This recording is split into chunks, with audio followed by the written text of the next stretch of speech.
देखिए जमीन का जो सर्वे है यानी ये एक पहचान दिलाता है, और वो जो पहचान है वो मालिक होने का, जमीन का मालिक होने का पहचान दिलाता है।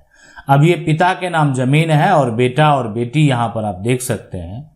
अब ये है जमीन का जो खरीदार, एक व्यक्ति है जमीन को खरीदा है और इसके पास जमीन का कागजात है। अब देखें ऐसे सिचुएशन में कहने का मतलब है कि ये जमीन है और इस जमीन का अगर यहाँ पर सर्वे की बात करें तो ये जमीन को क्या हुआ, बाद में यहाँ पर इस टुकड़े को यहाँ पर बेचा गया तो ये जमीन का ये जो है कागजात है और ये जमीन जो है जो खरीदा है इसका ये खरीदार है। अब यहाँ पर बड़ा सवाल उठता है कि अगर जमीन को बेचा गया है तो अब जो नया भूमि का सर्वेक्षण होने वाला है, भूमि का नया सर्वे होने वाला है, तो जो खरीदार है जिसके पास जमीन का केवाला है, अब आप कहेंगे कि इसके पास सिर्फ केवाला है, आज तक इन्होंने जमीन का दाखिल खारिज नहीं कराया।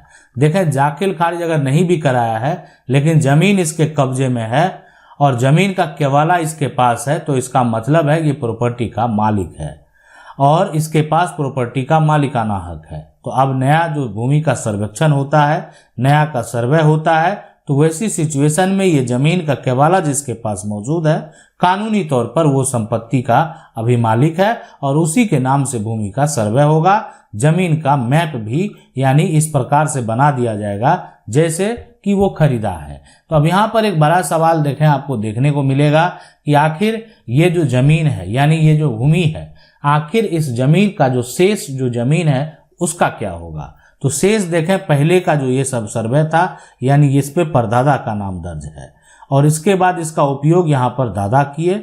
अब दादा का जो बेटा यहाँ पर है वो या बेटी जो है वो उसके नाम से भूमि का सर्वेक्षण होना है। आपको पता है कि अब हमारे कानून में बेटी को उत्तराधिकारी बना दिया गया है। आप चाहें तो उससे जो है उनका नाम अगर दर्ज नहीं कराएंगे तो उनसे एनओसी लेकर आगे का प्रक्रिया आप कर पाएंगे। तो क्या होगा कि एक बेटा अगर अपने नाम पर भूमि का सर्वेक्षण कराना चाहता है और कराना ही होगा, इसलिए कि किसी भी व्यक्ति की अगर मृत्यु हो जाती है तो उसके नाम से भूमि का सर्वेक्षण नहीं होगा। अब ये तभी संभव है जब किसी प्रकार का कोई कानूनी विवाद चल रहा हो।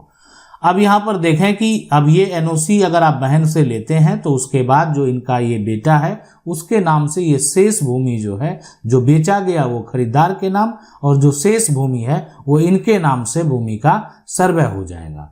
तो ये पूरा प्रक्रिया है, इसको इस प्रक्रिया जो है इस तरीके से किया जाता है। अब लेकिन यहाँ पर एक सबसे बड़ा जो समस्या है और जो समस्या उत्पन्न होने वाला है उसके बारे में भी आप जरूर जान लीजिए। अब समस्या जो वर्तमान में देखने को मिलेगा कि आखिर यहाँ पर ये जो जमीन है ये किसी दूसरे के नाम पर चला गया है, यानी ये जमीन पर मकान तो बना हुआ है लेकिन ये जमीन अभी वर्तमान में दूसरे के नाम से भूमि का सर्वे हो गया है।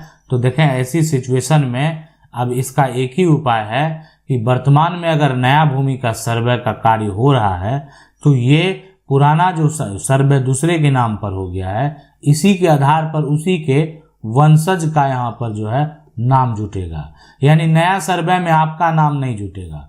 ठीक है, आपके पास पुराना कागजात है यानी आपके पास भूमि का पुराना सर्वे है, सब कुछ है, जमीन का कब्जा भी है, लेकिन नया सर्वे में अगर वो जमीन किसी और के नाम चला गया है या नया सर्वे में वो जमीन अगर सरकारी बन गया है तो फिर से वो जमीन सरकारी बनेगा, आपका नहीं होने वाला है। अब देखें आपका ये तभी संभव था जब आपका मामला ये सिविल कोर्ट में अगर चल रहा होता, यानी भूमि सर्वे को लेकर अगर आपका मामला कोर्ट में अगर चल रहा होता तो फिर आपको इसका समस्या नहीं होता, लेकिन ऐसा नहीं चल रहा है इसलिए आपको ये समस्या हो सकता है। तो इसलिए इस बात का आपको ध्यान रखना बेहद जरूरी है कि अभी जो वर्तमान स्थिति है, वर्तमान जो नियम कानून है उसके तहत क्या होता है और कैसे होता है। आज हम बात करेंगे सबसे पहले कि ऐसी सिचुएशन में अगर मामला आपका कोर्ट में लंबित होता और कोर्ट का अगर आपके पास जजमेंट होता तभी आप अपना नाम को दर्ज करवा सकते थे। अगर मामला कोर्ट में लंबित भी होता तो भी यहाँ पर इन व्यक्ति का नाम तो दर्ज होता, लेकिन इस पर सारा कुछ ये भी एक तरह से कानूनी विवाद है ये भी स्पष्ट हो जाता। इसलिए अगर आज आपका जमीन जो है किसी दूसरे के नाम से हो गया है, आज आपका जमीन जो है अगर सरकार के नाम दर्ज हो गया है और आप सोच रहे हैं कि अब आपको क्या करना चाहिए, तो आपको विलंब नहीं करना चाहिए। यानी ये आपका विलंब आपके हाथों से आपकी जमीन जो है वो जा सकती है। इसलिए कि अगर आपके पास पुराना कागजात आज मौजूद है, हो सकता है कल को ये कागजात मौजूद नहीं हो। अगर आपके पास ये पुराना कागजात है, उसके आधार पर आप दावा कर सकते हैं।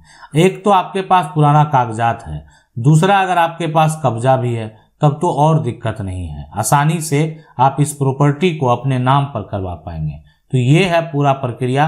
इस पूरे प्रक्रिया को आप फॉलो करेंगे तो आपको जो ये समस्या है, इस समस्या से आसानी से आप निकल पाएंगे। आशा करते हैं आप इसको अच्छे से समझ गए होंगे। अगर आपका किसी प्रकार का कोई भी सवाल है तो आपको करना क्या है, कमेंट बॉक्स में जाना है, अपना समस्या का जो भी आपका सवाल है वो लिखेंगे। मेरा प्रयास रहेगा कि हम वीडियो के माध्यम से आपके सवाल का जवाब दे सकें। वीडियो अच्छा लगा, वीडियो को लाइक जरूर कर दें। चैनल को पहली बार देख रहे हैं, सब्सक्राइब करके जो बेल आइकन है उसको जरूर दबा लें। मिलते हैं अगली वीडियो में, तब तक के लिए जय हिंद।